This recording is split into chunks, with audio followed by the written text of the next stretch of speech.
Comme tous les mardis à cette heure-ci, le rendez-vous de Paris Direct avec toutes les rédactions de France 24. Ce rendez-vous aujourd'hui, c'est avec vous, Charlotte Auberti. Bonjour Charlotte. Bonjour. Et bienvenue sur ce plateau. Vous travaillez à la rédaction d'Info Migrants et vous nous emmenez, Charlotte, là vous vous êtes rendue il y a quelques jours avec Sharif Bibi d'Info Migrants également, à la frontière entre la Serbie et la Hongrie. C'est une frontière très sécurisée, Charlotte. Et pour autant, les migrants sont de plus en plus nombreux à tenter de franchir cette frontière.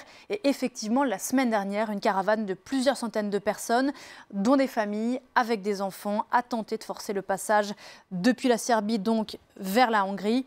On en a souvent parlé, Charlotte, y compris ici, de ces caravanes de migrants en Amérique centrale, mais en Europe, c'est bien plus rare. Oui. Alors là, les faits se sont déroulés au poste frontière de Kelebija, dans le nord de la Serbie. Plusieurs centaines de personnes, comme vous le disiez. Alors les chiffres aussi entre les autorités serbes qui parlent de 300 migrants.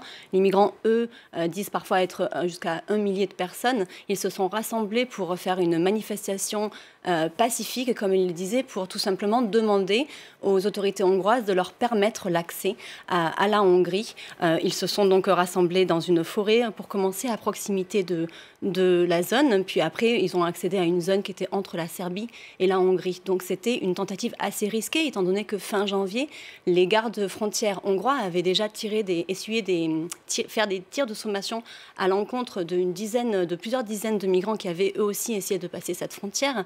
Donc c'était une opération risquée et comme vous pouvez s'y attendre, les autorités hongroises n'ont pas répondu favorablement à cette requête. Ils ont tout simplement fermé le poste frontière dans la journée de jeudi. Nous avons pu y aller vendredi. On a vu des poids lourds qui étaient garés en plein milieu de la route pour vraiment bloquer le passage. Et donc les migrants n'ont pas pu accéder à la Hongrie. Ils ont été dans la nuit de jeudi à vendredi évacués des lieux par les forces serbes, Manu Militari. Certaines personnes nous ont dit avoir été frappées à coups de pied.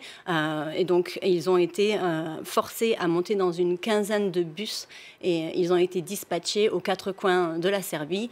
Il y a 17 centres en Serbie pour accueillir les migrants. Ils ont été répartis dans certains de ces centres. Sur vos photos, Charlotte, ces migrants qui disent notamment que dans ces opérations d'évacuation forcée, leurs téléphones ont été cassés. Oui. Qui sont ces personnes, Charlotte, qui tentaient de forcer le passage vers la Hongrie? Alors, ce sont très, très majoritairement des Syriens qui veulent rejoindre l'Union européenne pour avoir une vie meilleure.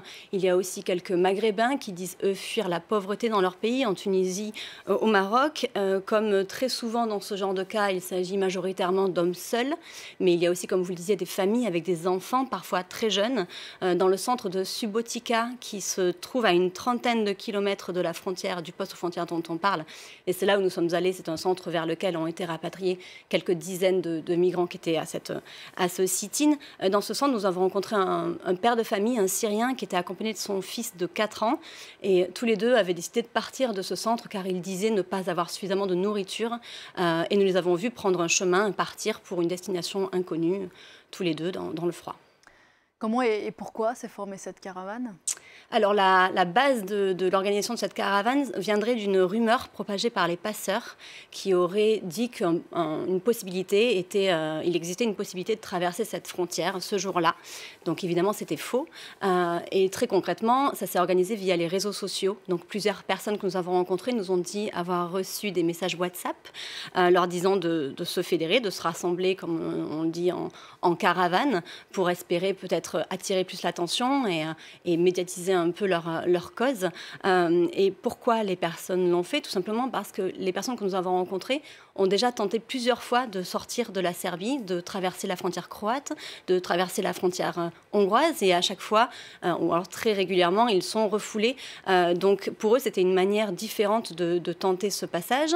Et j'aimerais parler en particulier d'une personne, Amina, une Syrienne de 25 ans, qui était mère de 3 enfants, qui, elle, nous disait tout simplement, moi, je rentre dans cette caravane, je veux tenter la caravane, tout simplement parce que je n'ai pas l'argent que me réclament les passeurs pour faire passer ma famille et moi. Donc, pour ses 3 enfants, son mari et elle, les passeurs lui demandaient 2 500 € pour aller de la Serbie à l'Autriche. qu'elle n'avait pas, évidemment. Alors, vous parlez de tous ces pays qui forment la route des Balkans. Charlotte, ces dernières années, elle s'est modifiée. Oui. Par où passent ceux qui tentent de rejoindre l'Europe? Oui. Alors, elle s'est modifiée parce qu'il y a eu des fermetures de frontières, notamment les frontières hongroises.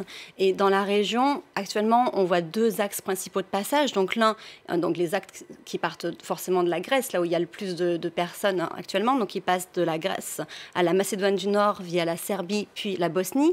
Et l'autre axe, c'est Grèce, Albanie, Monténégro, Bosnie. Sachant qu'une fois arrivées en Bosnie, les personnes essayent de passer en Croatie, puis après de rejoindre le reste de l'Europe occidentale. Et alors, le problème que rencontrent les migrants quand ils se retrouvent en Bosnie, c'est qu'ils se retrouvent, la Bosnie étant, comme je le disais, censée être un pays de transit, ils se retrouvent dans une impasse, ils se retrouvent piégés, car la frontière croate a été elle aussi sécurisée. Il est difficile de passer à travers la vigilance des policiers croates, et donc ils se retrouvent dans une sorte de cul-de-sac.